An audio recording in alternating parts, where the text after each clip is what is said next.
اعوذ باللہ من الشیطان الرجیم، بسم اللہ الرحمن الرحیم۔ ہم سورہ الکہف کی آیت 29 پر ہیں۔ اللہ تعالیٰ فرماتے ہیں وَقُلِ الْحَقُّ مِن رَبِّكُمْ فَمَن شَاءَ فَلْيُؤْمِن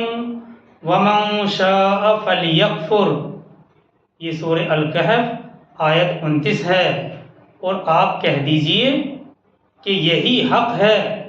تمہارے رب کی طرف سے، تو اب جو چاہے ایمان لے آئے اور جو چاہے کفر کر لے۔ وَقُلِ الْحَقُّ مِن رَبِّكُمْ فَمَن شَاءَ فَلْيُؤْمِن وَمَن شَاءَ فَلْيَكْفُرْ۔ اور آپ کہہ دیجئے نبی صلی اللہ علیہ وسلم کہ یہی حق ہے تمہارے رب کی طرف سے، تو اب جو چاہے ایمان لے آئے اور جو چاہے کفر کر لے، کیونکہ کفار مکہ کی طرف سے کوئی درمیانی راستہ نکالنے کی کوشش ہو رہی تھی، یعنی کچھ ہماری سنو اور کچھ اپنی کہو، اور اس طرح کوئی درمیانی راستہ نکال لو۔ تو یہاں ان کفار مکہ کے جواب میں حضور صلی اللہ علیہ وسلم کی زبانی دو ٹوک انداز میں اعلان کرایا جا رہا ہے کہ تمہارے رب کی طرف سے جو حق ہے اور جو میرے پاس آیا ہے حق، وہ میں نے تم لوگوں کو سنا دیا ہے، اور اب تمہارے سامنے صرف دو ہی راستے ہیں، یا تو اسے قبول کر لو یا اسے رد کر دو۔ لیکن یہ یاد رکھو جو کچھ تمہارا خیال ہے اس پر سودے بازی ہرگز ممکن نہیں ہے، یعنی یہ نہیں ہو سکتا کہ اللہ کے احکام میں کوئی ترمیم کی جا سکے یا اللہ کے احکامات کو بدلا جا سکے۔ یہاں کفار مکہ کے جواب میں حضور صلی اللہ علیہ وسلم کی زبانی دو ٹوک انداز میں یہ اعلان کرایا جا رہا ہے کہ تمہارے رب کی طرف سے جو حق میرے پاس آیا ہے وہ میں نے تم لوگوں کے سامنے پیش کر دیا ہے، اور اب تمہارے سامنے صرف دو ہی راستے ہیں، اسے قبول کر لو یا اسے رد کر دو۔ لیکن یہ یاد رکھو کہ جو کچھ تمہارا خیال ہے اس پر سودے بازی ہرگز ممکن نہیں ہے،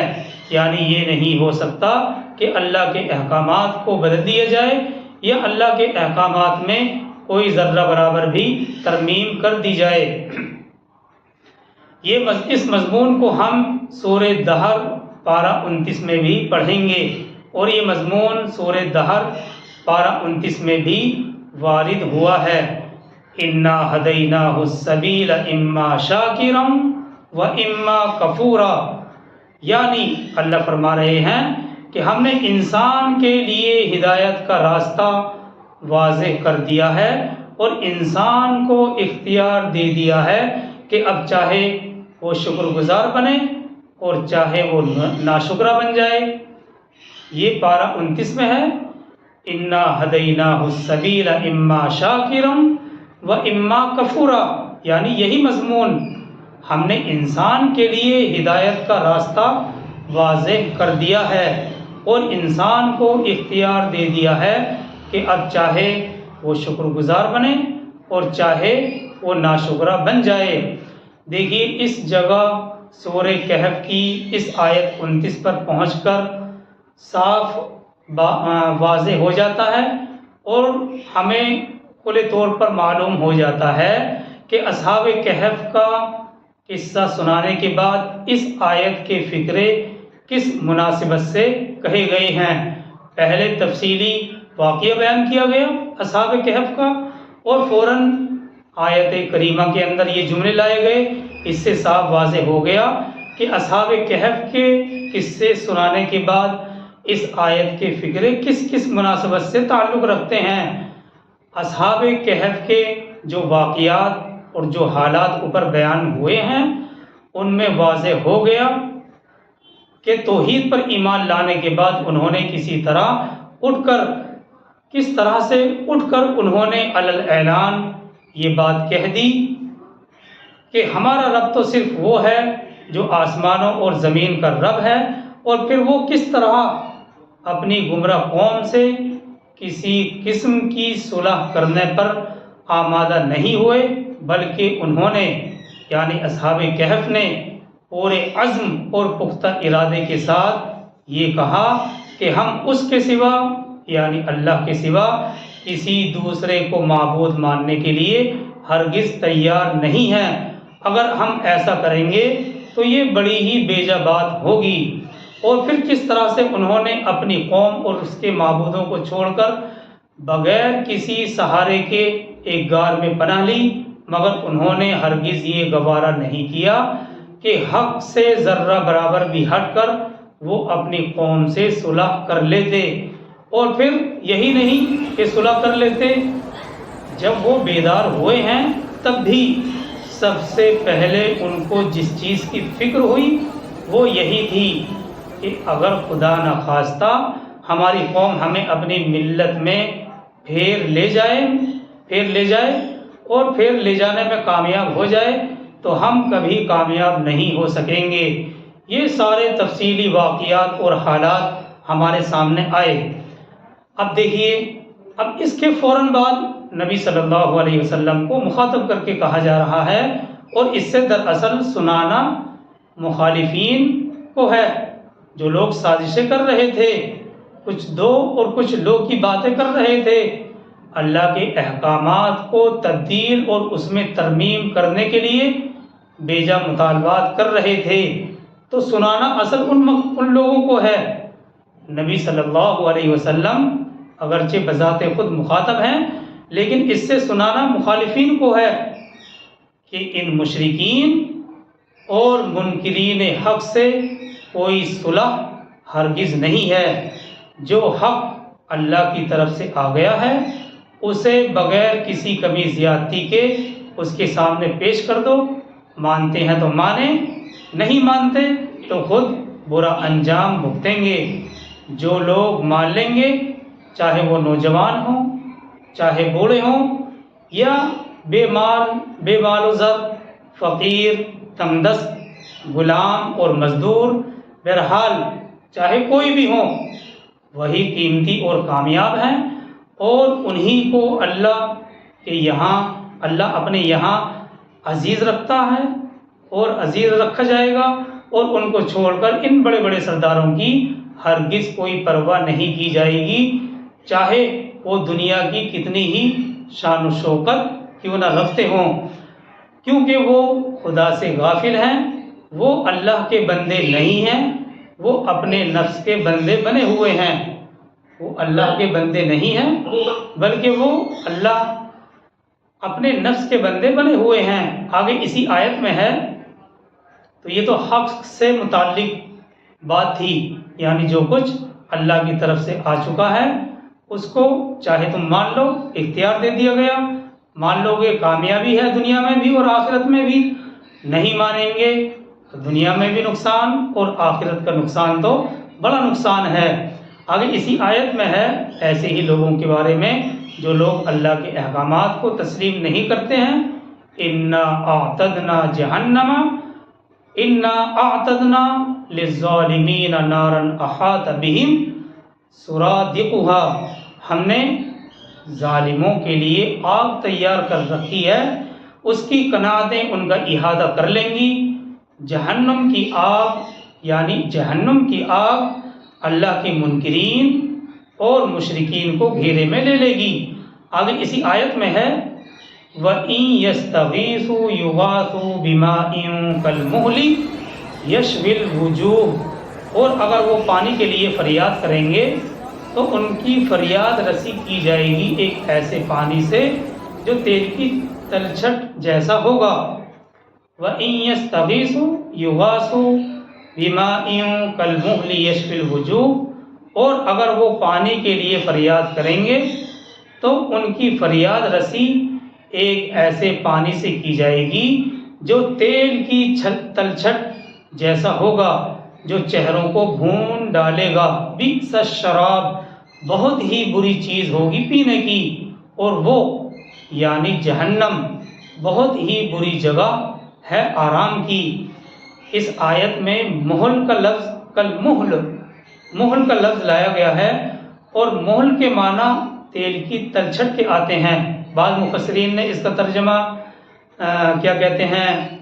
پگھلا ہوا تانبے سے بھی کیا ہے، اور اسی طرح ہم سورہ ابراہیم میں پڑھ چکے ہیں جہنمیوں کو پلائے جانے والے پانی کو ماء سدید کہا گیا ہے، جس کے معنی زخمیوں کے زخموں سے رسنے والے سیال مادے کے آتے ہیں۔ جو زخموں سے بہنے والا سیال مادہ نکلتا ہے اس کو محل کہا جاتا ہے، اس کو ماء سدید کہا گیا ہے۔ بہرحال یہ سیال یعنی بہنے والا مادہ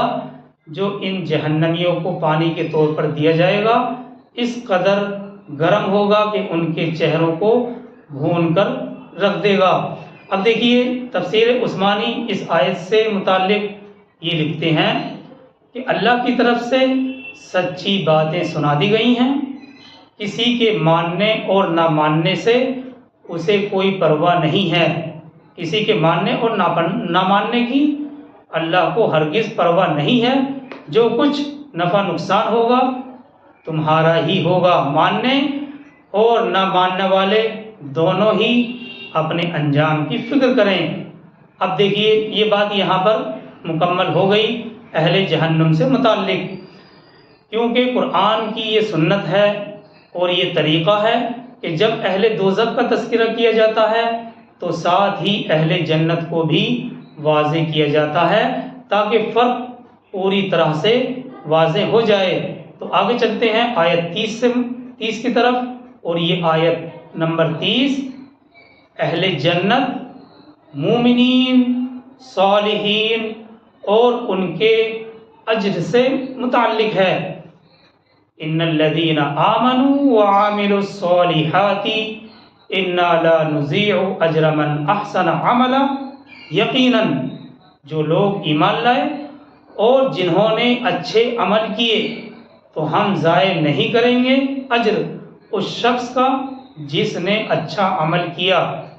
یقیناً جو لوگ ایمان لائے اور انہوں نے اچھے عمل کیے تو ہم ضائع نہیں کریں گے اجر اس شخص کا، اس آدمی کا جس نے اچھا عمل کیا۔ اگلی آیت 31 ہے اولئک لہم جنات عدن تجری من تحتہم الانہار، انہی لوگوں کے لیے ہیں رہنے کے ایسے باغات جن کے دامن میں ندیاں بہتی ہوں گی۔ یہ مضمون بارہا قرآن میں ذکر کیا گیا ہے، جگہ جگہ قرآن میں یہ بات ذکر کی گئی ہے اولئک لہم جنات عدن تجری من تحتہم الانہار، انہی لوگوں کے لیے یعنی جو مومنین صالحین اہل جنت ہیں، پہلی بات تو ان کے اجر کو، جو اعمال صالحہ کا اجر ہے، ان کے اعمال کو، ان کے اعمال کے اجر کو ہرگز ضائع نہیں کیا جائے گا۔ دوسری چیز انہی لوگوں کے لیے ہیں رہنے کے ایسے باغات جن کے دامن میں ندیاں بہتی ہوں گی۔ آگے اسی آیت 31 میں ہے یحلون فیہا من اساور من ذہب ویلبسون ثیابا خضرا من سندس واستبرق، انہیں پہنائے جائیں گے اس میں یعنی جنت میں سونے کے کنگن، اور وہ پہنیں گے سبز رنگ کے کپڑے، باریک ریشم اور موٹے ریشم کے، انہیں پہنائے جائیں گے یعنی جنت میں اہل جنت کو پہنائے جائیں گے سونے کے کنگن، اور وہ پہنیں گے سبز رنگ کے قیمتی کپڑے، باریک ریشم اور موٹے ریشم کے۔ قدیم زمانے میں، پرانے زمانے میں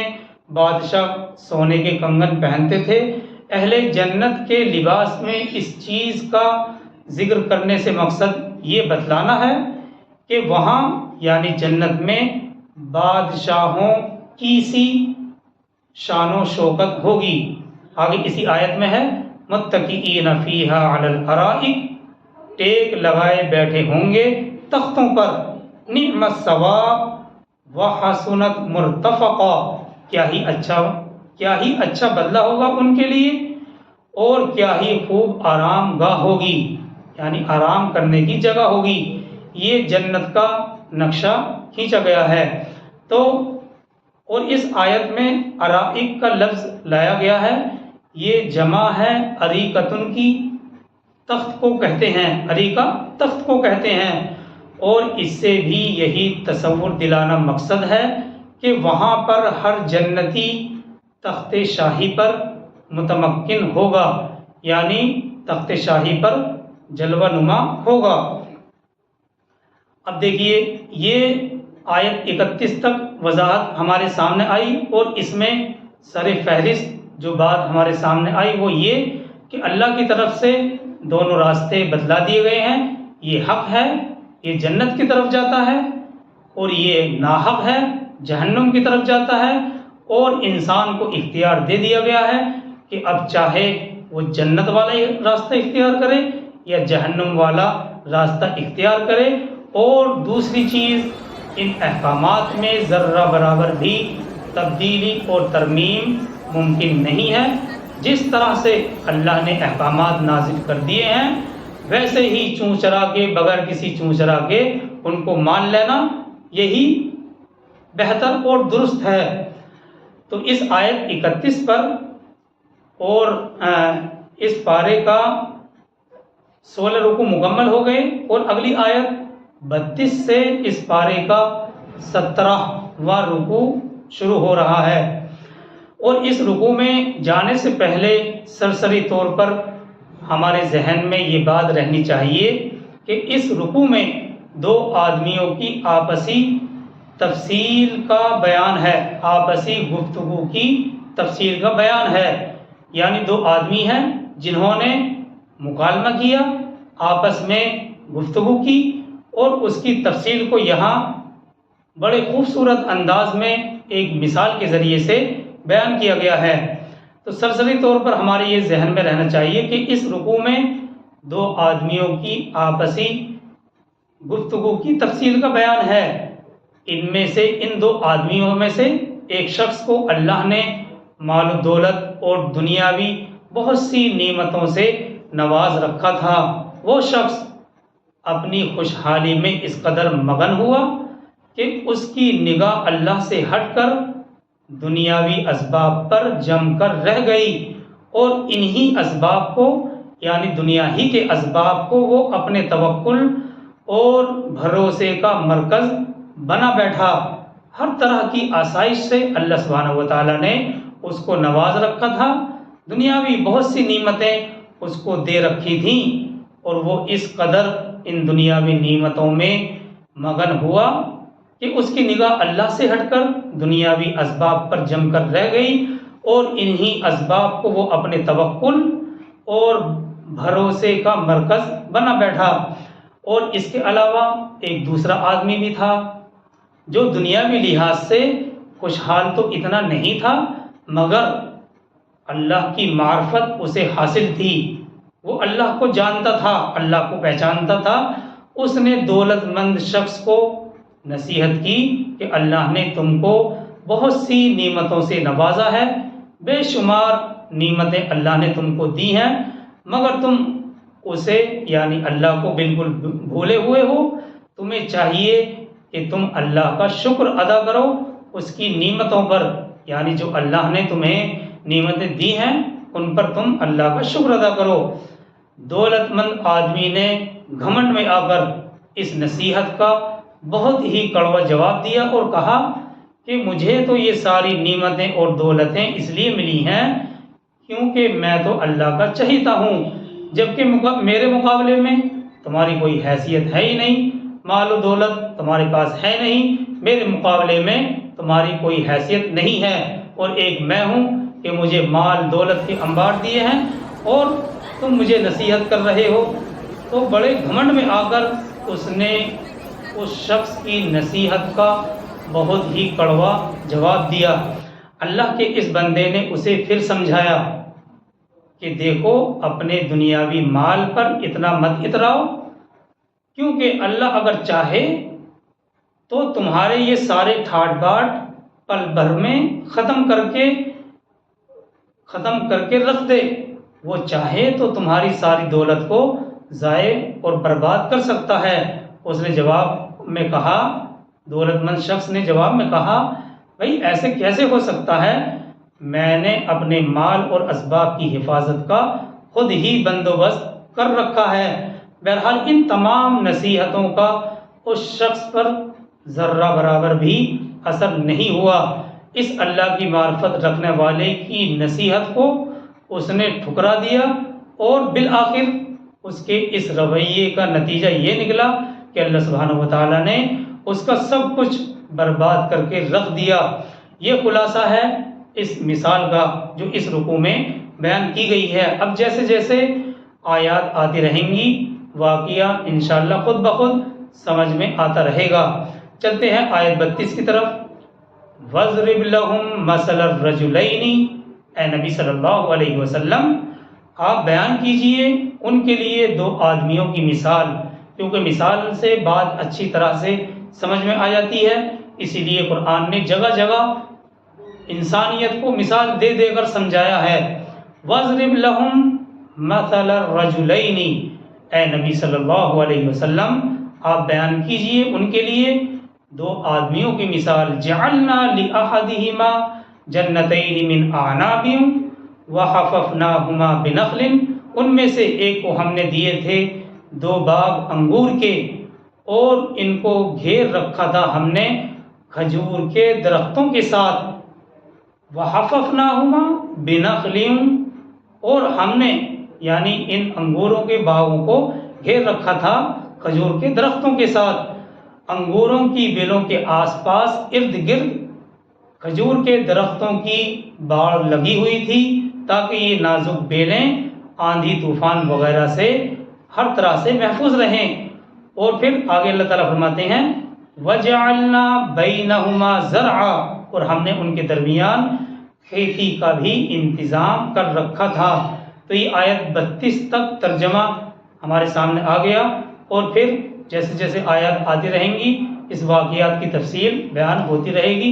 انشاءاللہ۔ اس سے آگے ہم بعد میں دیکھیں گے۔ اللہ تعالی ہم سب کو عمل کی توفیق عطا فرمائے۔ سبحان اللہ و بحمدہ، سبحانک اللہم و بحمدک، ونشہد ان لا الہ الا انت ونستغفرک ونتوب الیک۔ سبحان ربک رب العزۃ عما یصفون وسلام علی المرسلین والحمد للہ رب العالمین۔